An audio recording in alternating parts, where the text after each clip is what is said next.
Every now and again history arrives at one of those hinge moments when the country could go one way or the other. There was one in 2003, when Peter Goldsmith, the Attorney General, decided it would be lawful after all to join the U.S. invasion of Iraq. There was another in 2010, when Nick Clegg faced a choice between going right or left, a coalition with David Cameron, or an admittedly more difficult coalition with Labour. Now we are approaching another, when the decisions made are not made over the next few days or weeks could see the country set on one of two, or possibly three, very different future paths. Theresa May's plan was to ask the cabinet to sign up to a compromise on Tuesday before going to the Brussels summit on Wednesday. There she hoped to arrange a special summit in November, at which the Brexit deal would be done, support free-thinking journalism and subscribe to independent minds. That now looks unlikely. Negotiators in Brussels have not quite bridged the gap between the two sides, while cabinet ministers have resisted the compromise May appeared poised to make. That means the timetable might slip to the EU summit in December or, at the very latest, a special summit in mid-January. The problem is the same as it was 4 months ago, when David Davis threatened to resign as Brexit Secretary unless the legally binding commitment to keep the Irish border open was time-limited. May refused. The form of words she agreed with Davis said merely that the UK expects it to last until December 2021.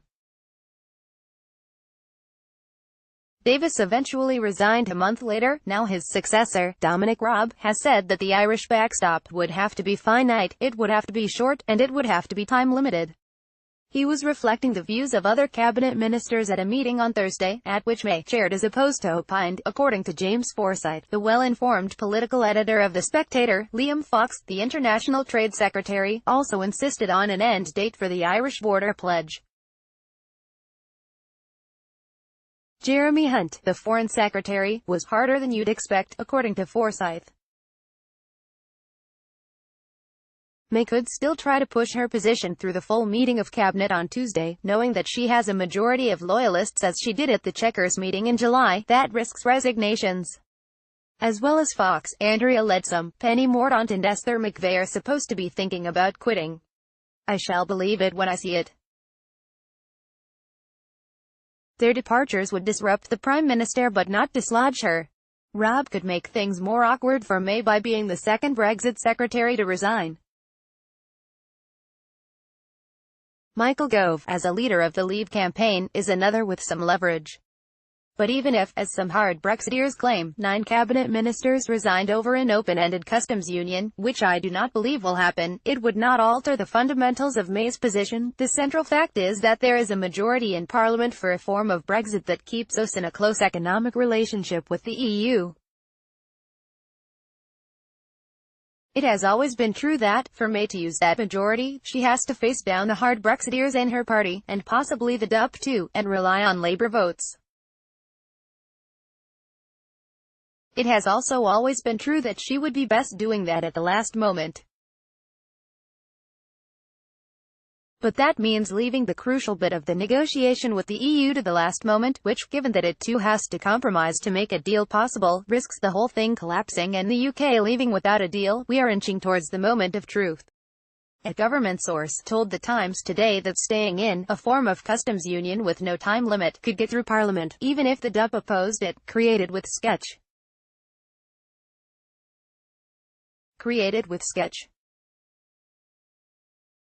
Brexit resignation, July 16, 2018. Scott Mann MP Brexit resignation, July 15, 2018. Robert Quartz MP Brexit resignation, July 10, 2018. Ben Bradley MP Brexit resignation, July 10, 2018. Maria Caulfield MP Conservative Party's Vice Chair for Women, July 10, 2018. Brexit resignation, July 9, 2018. Conservative MP for Bolton West Chris Green MP Brexit resignation, July 9, 2018. Connor Burns MP next to Boris Johnson Brexit resignation, July 9, 2018 Steve Baker, ex-minister at the Department for Exiting the European Union Brexit resignation, July 9, 2018 Boris Johnson MP former British Foreign Secretary Brexit resignation, July 8, 2018 MP David Davis ex-Secretary of State for Exiting the European Union Brexit resignation, July 16, 2018 Scott Mann MP Brexit resignation, July 15, 2018 Robert Courts MP Brexit resignation, July 10, 2018 Ben Bradley MP Brexit resignation, July 10, 2018 Maria Caulfield MP Conservative Party's Vice Chair for Women, July 10, 2018 Brexit resignation, July 9, 2018 Conservative MP for Bolton West Chris Green MP Brexit resignation, July 9, 2018 Connor Burns MP next to Boris Johnson Brexit resignation, July 9, 2018 Steve Baker, ex-minister at the Department for Exiting the European Union Brexit resignation, July 9, 2018 Boris Johnson MP former British Foreign Secretary Brexit resignation, July 8, 2018 MP David Davis ex-Secretary of State for Exiting the European Union. The DUP could make things difficult for a minority government, especially if it carried out its threat to vote against the budget. But it cannot bring her down as Conservative leader, as long as half of Tory MPs are prepared to back her, and it is unlikely to try to force a general election, whatever its MPs say. It looks as if the Prime Minister may be approaching the point where she is prepared to call the bluff not just of her cabinet Eurosceptics but also the DUP. If she does, the nation's future will be decided by Labour MPs. Parliament may face a choice between Theresa May's deal, if she gets one, and the cost of leaving the EU without a deal at all. There is a third option, of trying to abandon Brexit and stay in the EU. I still don't think there is a majority in Parliament for that, although Johnson, Davis, Robb and Gove ought to realise that miscalculations on their part could make it more likely.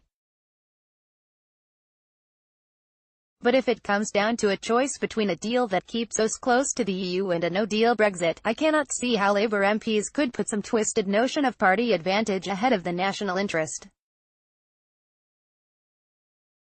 The Independent has launched its